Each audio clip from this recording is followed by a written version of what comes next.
The Radiohead of metal. Now that's a heavy title to live up to, right? So how on earth did a metal band that came up in the 90s get a nickname like that? Well, it's a wild story, but it really boils down to one thing. They have just never, ever played by the rules. Let's get into it. And look, it wasn't just the fans who felt this way. Right from the jump, music critics were already setting them apart. You see quotes like this all the time. They just knew Deftones were operating on a completely different level from everyone else in that whole turn-of-the-century metal scene. So to really get why they're so different, we've got to rewind all the way back to the beginning, to a garage in Sacramento. And yeah, on the surface, their origin story sounds pretty familiar, doesn't it? Just some childhood buddies, Chino Moreno, Stephen Carpenter, and Abe Cunningham. A bunch of skaters just jamming out, making a racket in a garage. We've heard that story a million times. But the noise they were making, that was something else entirely.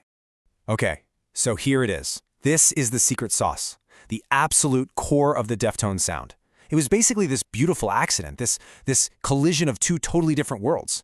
You had Stephen Carpenter on guitar, who was just a straight-up metalhead. We're talking Metallica, Anthrax, all the heavy stuff. And then you have Chino Moreno on vocals, and he's listening to stuff like The Cure and Depeche Mode, post-punk and new wave. That constant tension, that fight between heavy-as-hell riffs and these gorgeous, dreamy melodies, that's the Deftones DNA right there. And get this, that same kind of fusion thinking went into their name. Carpenter just smushed together the hip-hop slang term deaf with the tones you'd see on old 50s bands. Oh, and it's a pun on tone deaf. I mean, how clever is that? Right from day one, they were already playing with ideas. So when they finally break onto the scene in the mid-90s, they get caught up in this huge wave, a musical movement that, honestly, they never really felt a part of. Don't get me wrong, their first two records, Adrenaline and Around the Fur, were awesome. Super raw, super aggressive, and they blew up. They toured relentlessly, they were all over MTV, they became huge names in that whole new metal thing. But here's the kicker. While they were climbing that ladder, they were secretly looking for a way to jump off. And they were not subtle about it, Chino especially. He was telling anyone who would listen, basically saying, don't you dare lump us in with these other bands, because when this trend dies, we're not going down with it. That's not just talk, That's a mission statement. And that mission statement, it became a reality in the year 2000. They dropped an album that didn't just change the game for them, it changed the game for all of heavy music. White Pony. Man, this is the record. This is the moment that drew a line in the sand between Deftones and, well, everyone else. They just took this huge leap of faith, swapping out some of that raw anger for something way more atmospheric and experimental. Absolutely nobody was expecting it. And you can just see how much thought went into crafting this thing. I mean, they spent 4 months in the studio, which was a record for them. They brought DJ Frank Delgado in as a full-time member, so his turntables and samples became part of their actual sound. They got Maynard from Tool to sing on Passenger, an all-time classic, and Chino himself was evolving, picking up a guitar and writing these lyrics that were way more abstract and dreamlike. So did this huge artistic risk pay off? Oh, you better believe it. Big time. The critics loved it, sure, but it was also a massive commercial hit. We're talking 1.3 million copies sold just in the US. They basically proved to the whole world that you could make weird, ambitious, heavy music and still sell a ton of records. This was it. This was their moment. The music industry had no choice but to pay attention now. They even won a Grammy for the song Elite. And that Grammy, it wasn't just an award. It was a stamp of approval, locking in White Pony's place as a true landmark album.